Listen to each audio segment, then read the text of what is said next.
Et salut à tous, c'est The Malin. On se retrouve aujourd'hui pour une nouvelle série de tutos sur ma chaîne. Cette série sera dédiée au streaming et comment bien démarrer sur une plateforme, sur un stream en général.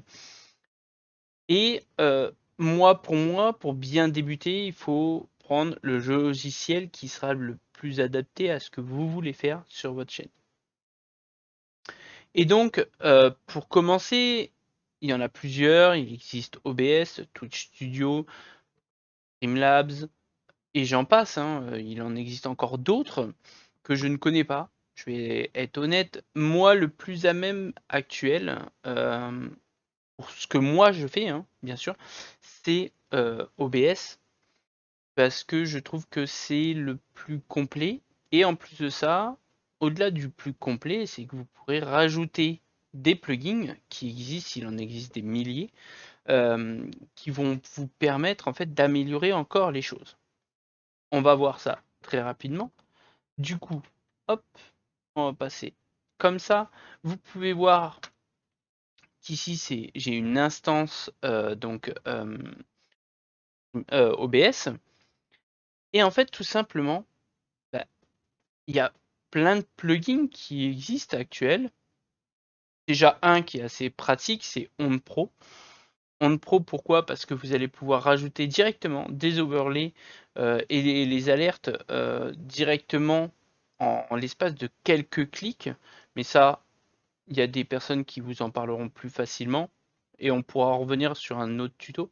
Vous avez le Cloud Closer Caption qui est depuis peu, j'ai mis sur mon live les sous-titres, c'est-à-dire que quand je parle, vous avez le sous-titre qui s'affiche, et encore, si vous voulez, parce que vous pouvez l'activer ou le désactiver. J'ai Elgato Remote, j'ai le OBS WebSocket, qu'on verra bientôt dans un petit tuto pour le Luran Board. J'ai les transitions Override Matrix, qui nous permettent d'avoir des transitions. Ça, c'est une transition classique, mais le truc qu'il y a, c'est que si je change sur une autre scène, sur cette scène, vous allez me dire, bah oui, mais c'est la même. Oui, sauf que si je vais sur une chaîne Just Chatting, que je veux passer sur une chaîne en live, vous voyez que ce n'est pas la même. Ou Just Chatting 2. Ou alors du aléatoire.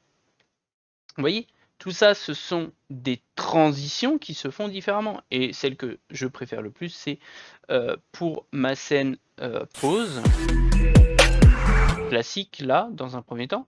Mais c'est surtout celle que je fais quand je quitte cette scène. A few moments later.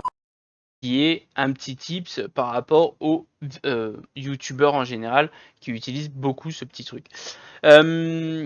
Et du coup, en fait, ça va vous permettre de pouvoir gérer plein de choses, comme vous pouvez voir. Et en une que j'aime particulièrement sur mon stream, c'est de pouvoir travailler donc avec le Luran Board et de pouvoir changer. Ça me donnera des couleurs Grâce à un petit point de chaîne qui est ici,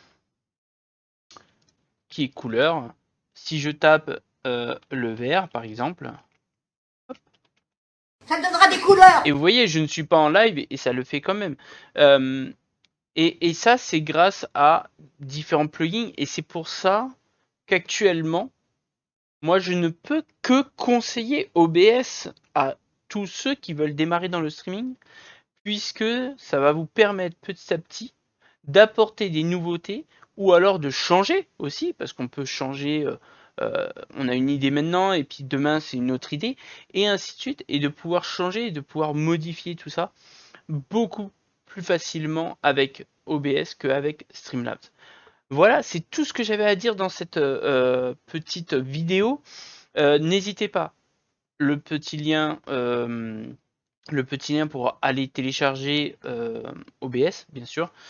Et on se retrouve d'ici peu pour pouvoir commencer à découvrir les différents plugins, les différentes fonctionnalités de OBS et particulièrement de comment configurer un petit peu son stream pour pouvoir bien débuter. Merci à tous d'avoir regardé. N'hésitez pas, si cette petite vidéo vous a plu, à mettre un petit commentaire, ou un petit like, à vous abonner et à partager en masse cette vidéo. Merci, à bientôt.